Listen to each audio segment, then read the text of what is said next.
नमस्कार। Global TV के इस खास एपिसोड में आप सभी का स्वागत है, अभिनंदन है। हालांकि ये कोई बहुत सुखद खबर नहीं है, बहुत ही दुखद खबर है, बहुत ही दुखद सूचना है। ब्रिटेन की महारानी हर मैजेस्टी क्वीन एलिजाबेथ II का निधन हो गया है। जी हाँ, कुछ दिन पहले उन्होंने अपने जो उनका सबसे प्रिय महल था, बालमोरल कैसल, वहां पर अंतिम सांस दी। 70 साल तक उन्होंने ब्रिटेन और राष्ट्रमंडल देशों की अध्यक्ष बनी रही। इस दौरान तमाम सारे दुनिया में उथल पुथल हुए। वो भारत भी 3 बार आई, एक बार 1961, एक बार 1987 और एक बार 1997 में। बाद के 2 दौरे तो उनके मुझे याद हैं, जब वो तमाम सारी जगहों का दौरा करने के बाद अमृतसर जा रही थी तो जलियांवाला बाग को लेकर कुछ जनता में रोष था, जहां कुछ एक विरोध प्रदर्शन होने वाले थे जिन्हें बाद में होने से रोक दिया गया था। 70 बरस की उनकी हुकूमत पूरी दुनिया में भारी उठापटक के दौर से गुजरी। तमाम सारे संकट आए इस दौरान। ब्रिटेन वो यूरोपियन यूनियन का सदस्य बना, फिर उससे बाहर आया। जब क्वीन एलिजाबेथ II 1953 में उनकी ताजपोशी हुई तो ब्रिटेन की हैसियत दुनिया में घट रही थी। समाज में क्रांतिकारी बदलाव आ रहे थे और ब्रिटेन में राजशाही की भूमिका पर ही सवाल किए जा रहे थे। किसी ने सोचा ना था कि 21 अप्रैल 1926 को बर्कले में पैदा हुई एलिजाबेथ उस वक्त के ब्रिटेन के राजा जॉर्ज पंचम के दूसरे बेटे ड्यूक ऑफ पार्क यानी जो अल्बर्ट की बड़ी बेटी थी और जिनकी मां का नाम भी एलिजाबेथ था, वो महारानी बनेंगी। जॉर्ज पंचम के दूसरे बेटे ड्यूक ऑफ यॉर्क यानी अल्बर्ट की बड़ी बेटी थी। एलिजाबेथ कभी स्कूल नहीं गई। उनकी एक और बहन थी जिसका नाम मार्गरेट। उनके बड़े बेटे प्रिंस चार्ल्स, उनके पति प्रिंस फिलिप जो ग्रीस के प्रिंस थे, उनकी पहली बहू प्रिंसेस डायना जिनका एक रोड एक्सीडेंट में फ्रांस में निधन हुआ।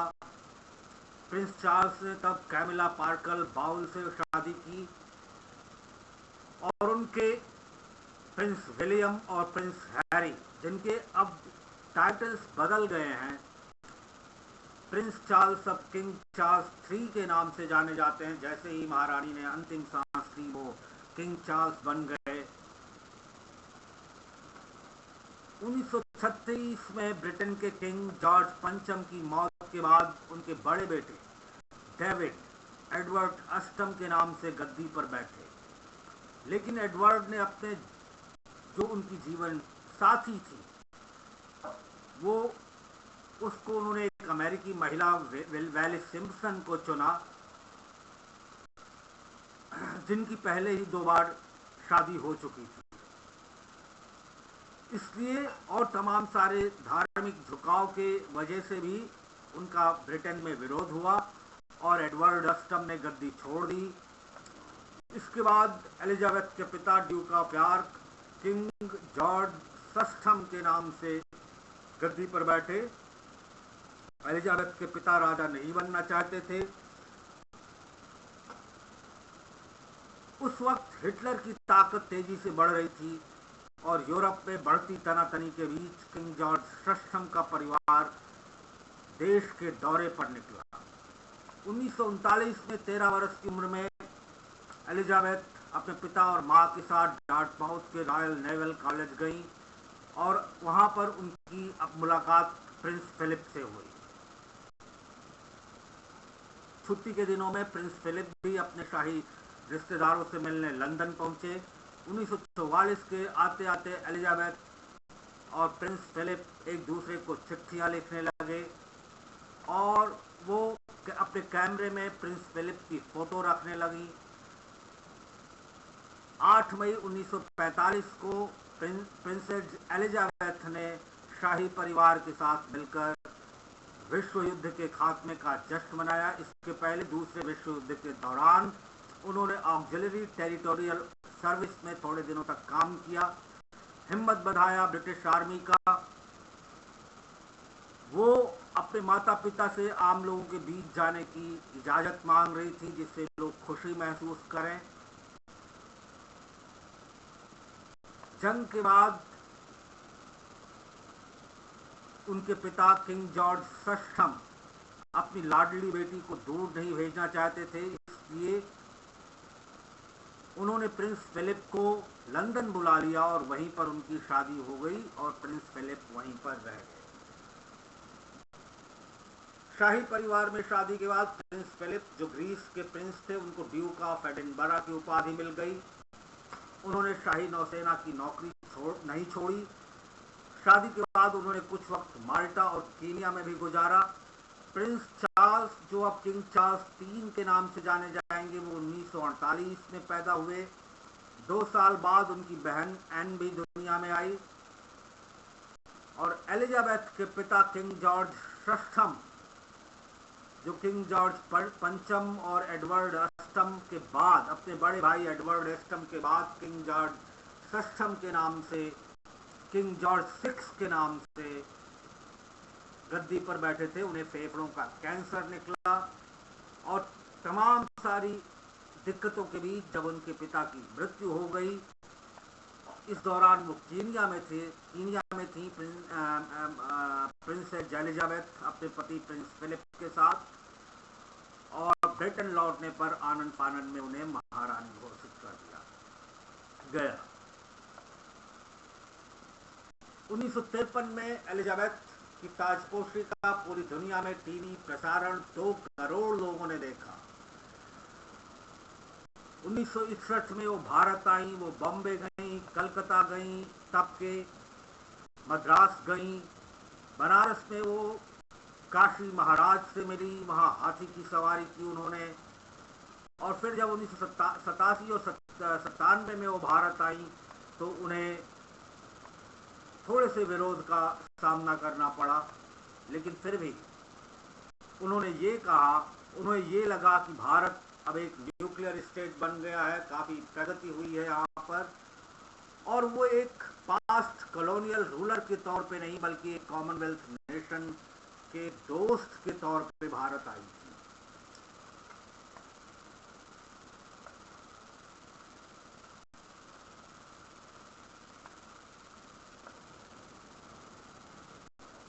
नब्बे के दशक में उनका जो खास महल था जहां वो रहना पसंद करती थी, विंडसर पैलेस, वहां पर आग लग गई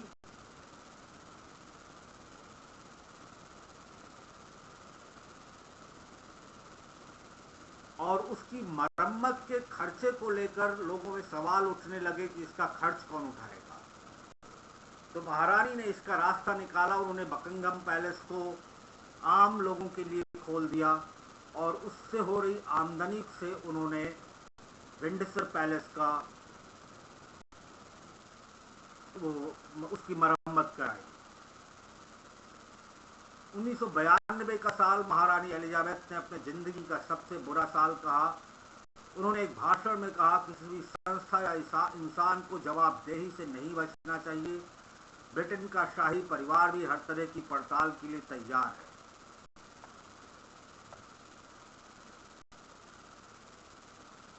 उन्नीस में प्रिंसेस डायना की मौत के बाद जब पेरिस में हादसे में प्रिंसेस डायना की मौत हो गई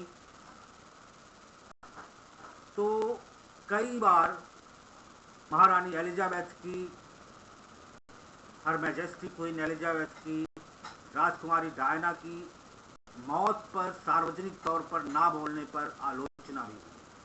2002 में अपने राजपाट की 50वीं सालगिरह पर महारानी को निजी झटका लगा। उनकी मां प्रिंसेस मार्गरेट की मौत हो गई, फिर भी उनकी ताजपोशी की 50वीं सालगिरह धूमधाम से मनाई गई।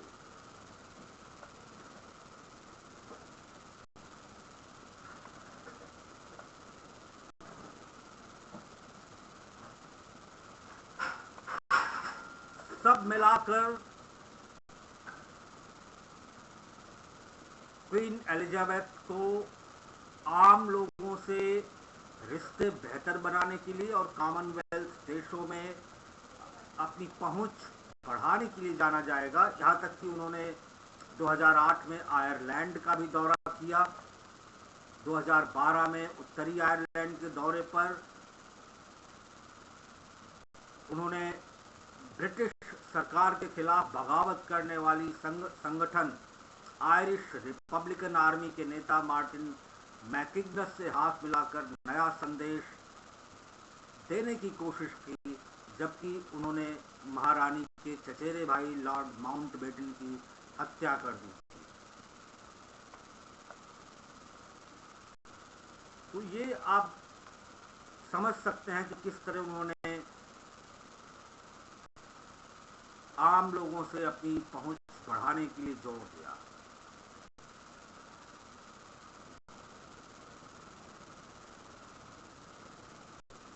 इसी दौरान एक वक्त और आया 2014 में स्कॉटलैंड में ब्रिटेन से अलग होने के लिए राय शुमारी कराई गई।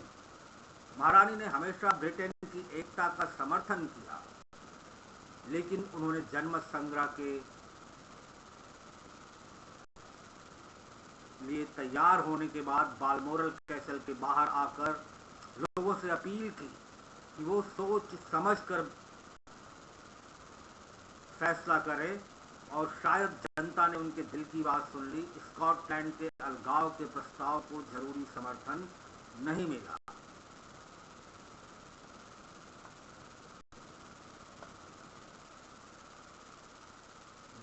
सितंबर 2015 को वो महारानी विक्टोरिया से भी लंबे समय तक राज करने वाली महारानी बन गई। हालांकि क्वीन एलिजाबेथ ने इस पर ज्यादा खुशी जाहिर नहीं की। 9 अप्रैल 2021 को वो दिन भी आया जब उन्हें अपने पति के निधन का समाचार मिला। 9 अप्रैल 2021 को प्रिंस फिलिप का निधन हो गया।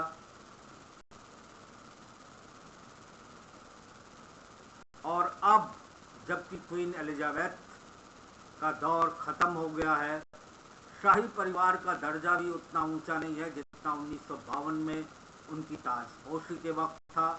लेकिन आम ब्रिटिश नागरिकों के बीच राज परिवार का रुतबा और उनके प्रति लगाव बनाए रखने में महारानी जरूर कामयाब रही।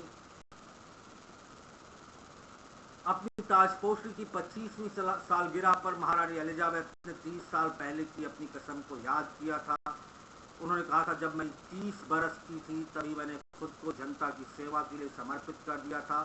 उस वक्त मैंने भगवान से ये जिम्मेदारी निभाने में मदद मांगी थी।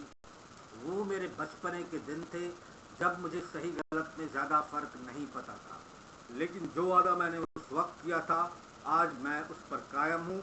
उसके एक शब्द से भी मैं पीछे नहीं हटी।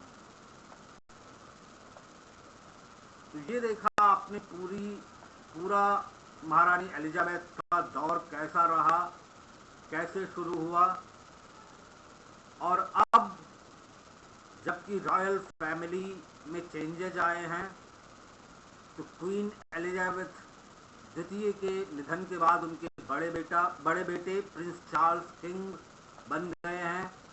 उसके बाद प्रिंसेस ऑफ वेल्स जिनका निधन हो चुका है, डायना कैमिला क्वीन कंसॉर्ट बन गई हैं।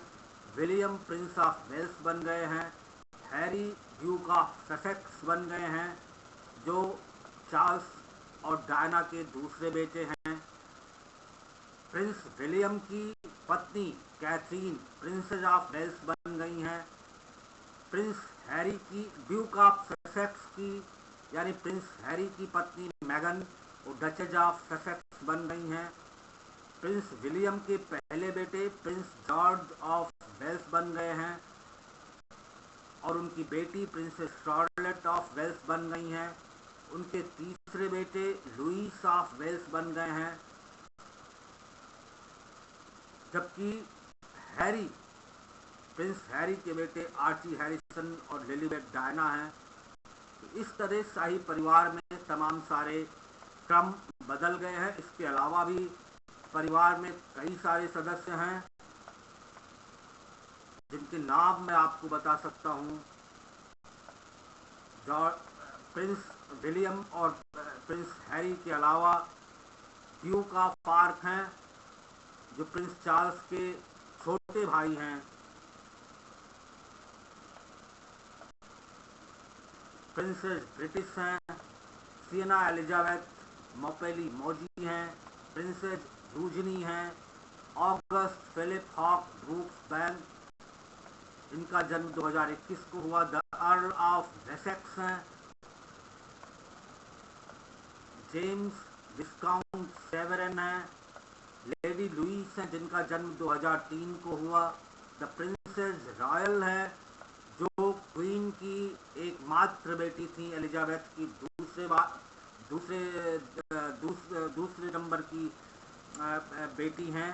वो राजगद्दी के लिए दावेदारी पर तीसरे नंबर पर थी, लेकिन अब वो खिसक कर 16वें नंबर पर आ गई है। पीटर फिलिप्स हैं जिनका जन्म 1977 को हुआ। सवाना फिलिप्स हैं जिनका जन्म 2010 को हुआ। आइला फिलिप्स हैं जिनका जन्म 2012 को हुआ। जारा टिंडल हैं जिनका जन्म 2021 को हुआ। मिया ग्रेस टिंडल हैं जिनका जन्म 2014 को हुआ। लीना एलिजाबेथ टिंडल हैं जिनका जन्म 2018 को हुआ। लुकस फिलिप टिंडल है जिनका जन्म 2021 को हुआ। तो कुल मिलाकर तकरीबन 25-26 सदस्य हैं रॉयल फैमिली में, और इसमें प्रिंस चार्ल्स को किंग चार्ल्स 3 के नाम से राजगद्दी पर वो बैठे हैं। तो इस तरह आपने देखा किस तरह बदलाव आए हैं, और हर मैजेस्टी क्वीन एलिजाबेथ ने किस तरह अपना कार्यकाल निभाया, कैसा उनका कार्यकाल रहा। इन सारी चीज़ों से रूबरू मैंने आपको कराया। आशा है क्वीन एलिजाबेथ के इस जीवन पर और रॉयल फैमिली के बारे में जानकारी पर आपका ज्ञानवर्धन में मैं सफल करने में मैं सफल हुआ हूँ। अगले एपिसोड तक फिर जब तक मिलें तब तक दीजिए इजाज़त। नमस्कार, धन्यवाद।